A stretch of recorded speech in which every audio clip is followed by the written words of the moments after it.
I would crack, and maybe I would start crying in front of them, because I feel like I always have to kind of present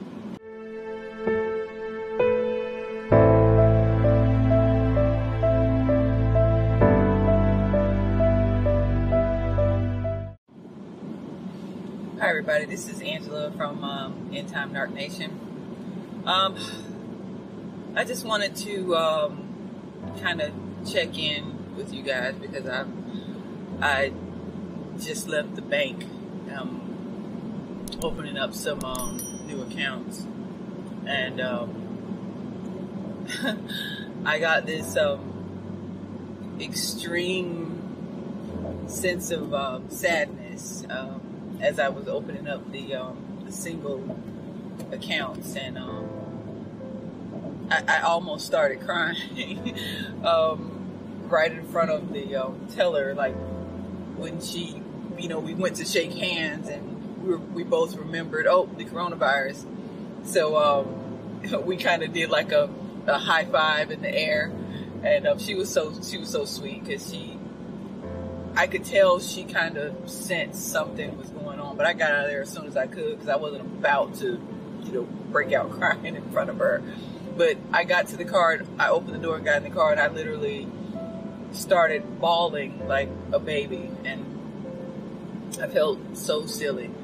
The reason I felt silly is because I feel like I'm self-diagnosed, but I feel like I'm kind of suffering that PTSD. I'm so used to bottling in my emotions that it's like when they seem to come on unexpectedly, it's like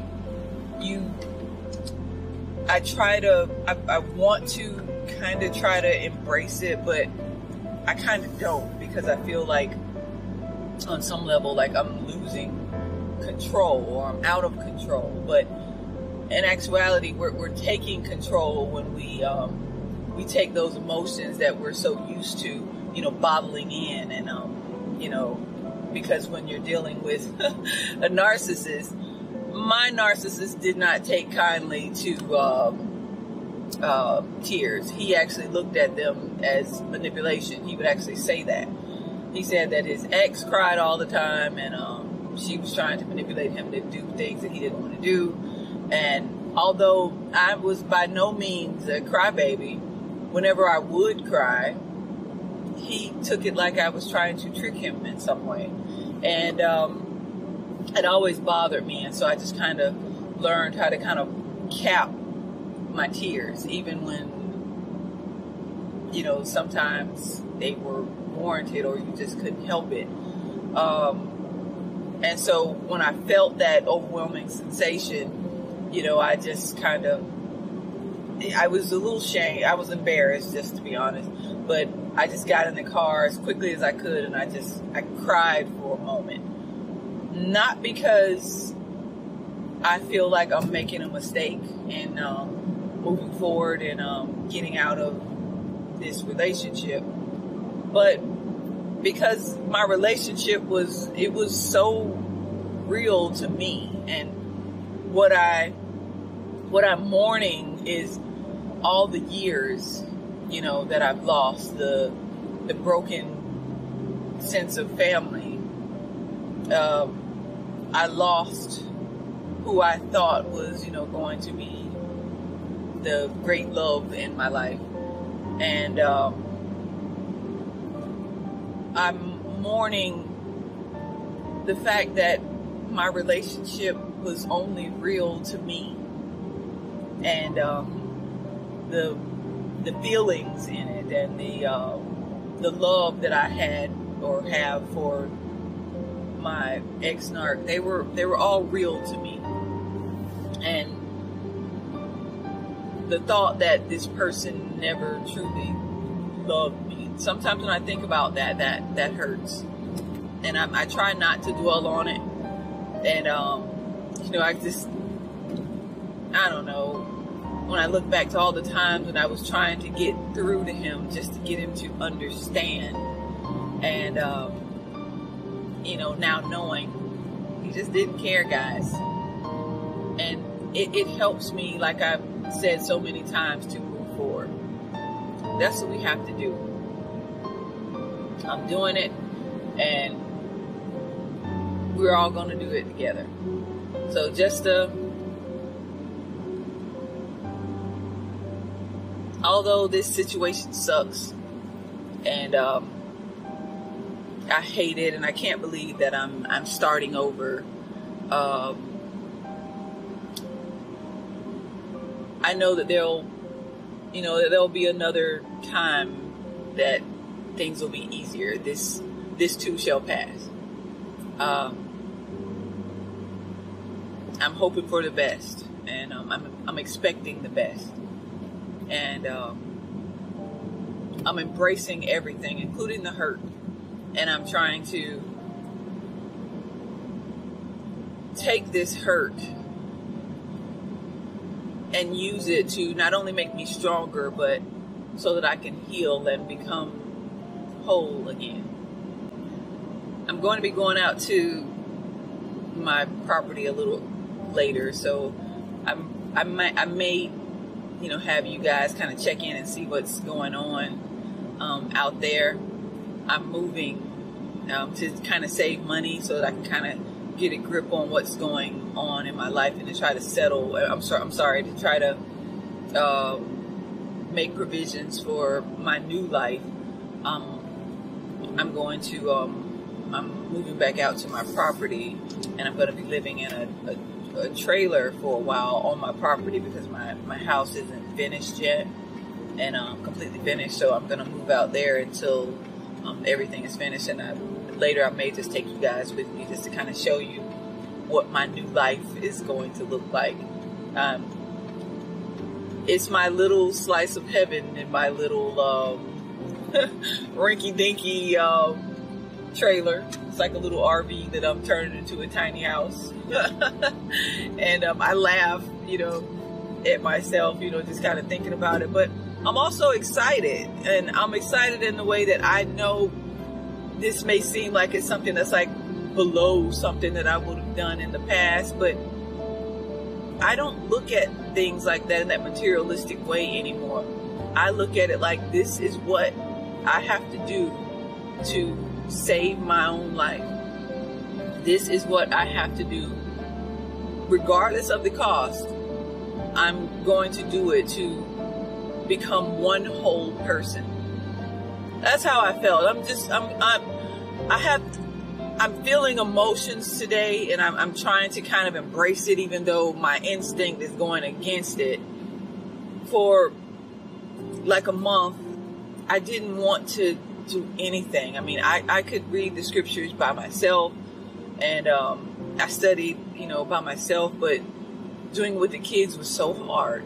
And I don't really know why, outside of the fact that I was afraid that I would crack, and maybe I would start crying in front of them, because I feel like I always have to kind of present a strong light to the children, because I don't want them to crack. Like when I spoke to my ex-narc, my stepkids, when I speak to them, they always seem to kind of, let me in on the fact that things aren't going so well. And like my daughter, my stepdaughter was telling me, the oldest one, she was like, Dad keeps coming home drunk, and he seems, sad a lot.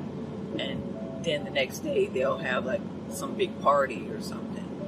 And I know exactly what's going on. I get it. And my other stepdaughter, the 13-year-old, the oldest one is 14. She'll just, she handles things differently. She's just kind of like, hey, what's going on? I'll send her like some scriptures or a video or something, a scriptural video, and she'll watch it. She'll like, I'm watching it. That's how she communicates. And my stepson, I don't know. I think he's kind of taken it in a different way, because I noticed lately he hasn't been reaching out to me as much, and that makes me sad, because whenever he does stop by, like when he comes over with his dad his dad will stay out in the car, and he'll come inside, and we'll hug, and I'll joke around with him and, pretend to punch him in the stomach or something. And like I do punch him in the stomach. It's just, playful. And, I just can see in his eyes, it's kind of,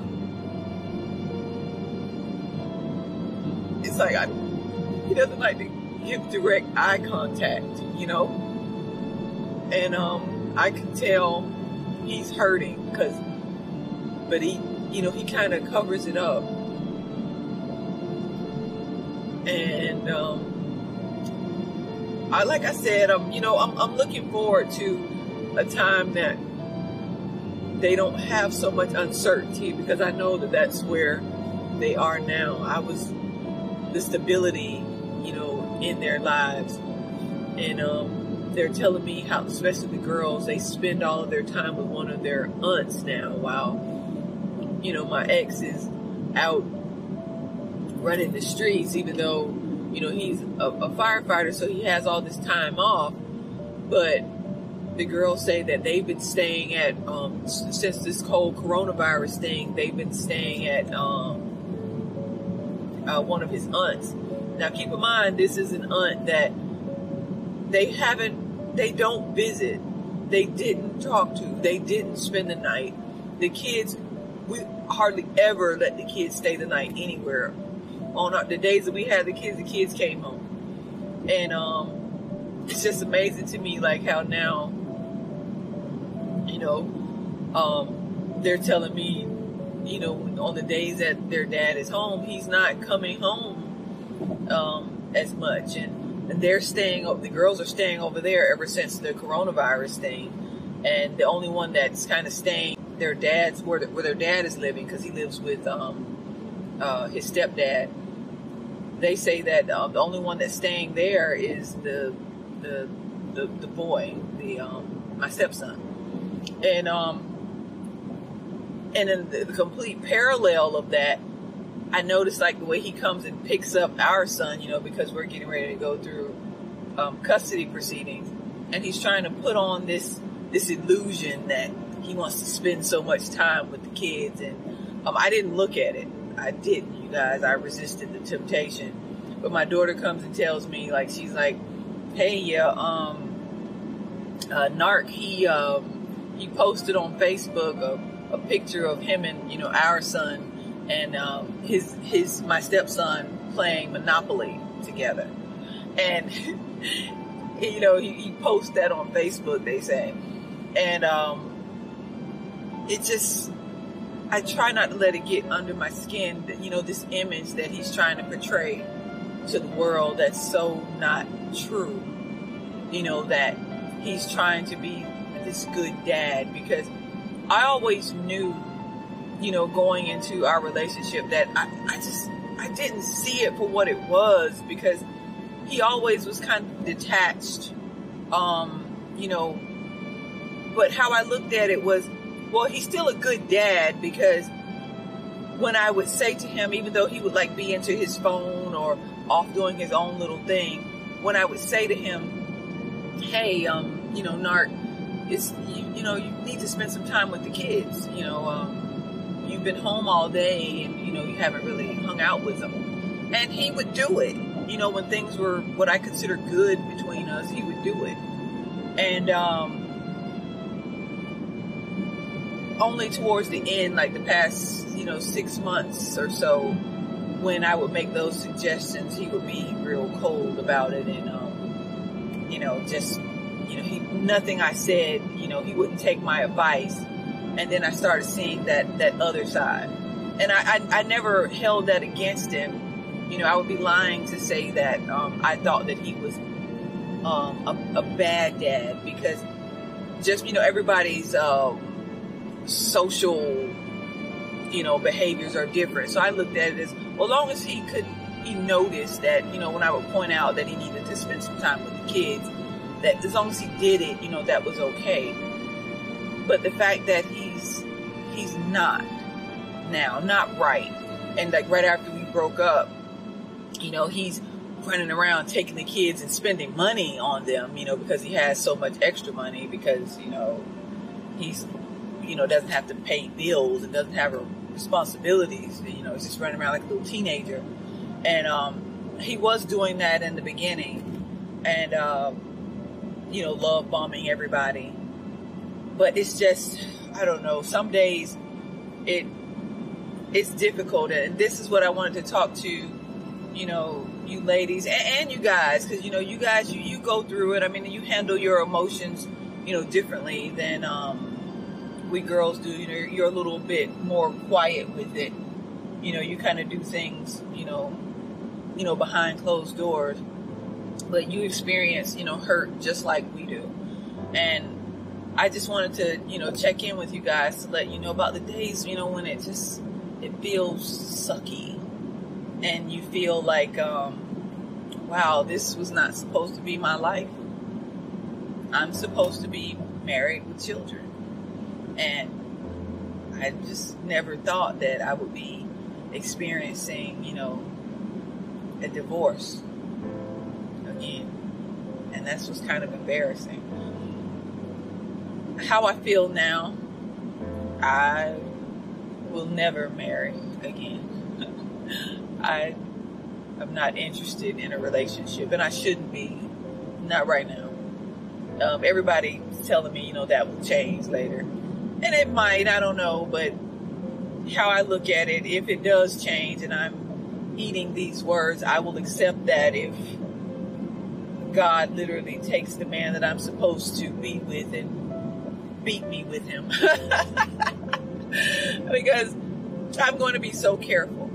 If I do enter into another relationship, I'm going to listen to that small voice, you know, that's within. I'm not going to ignore those red flags that pop up that we want to ignore because we look at this beautiful person that seems to have so many of the right qualities and those little quirks in their personality that were like, was that selfishness or was that insecurity?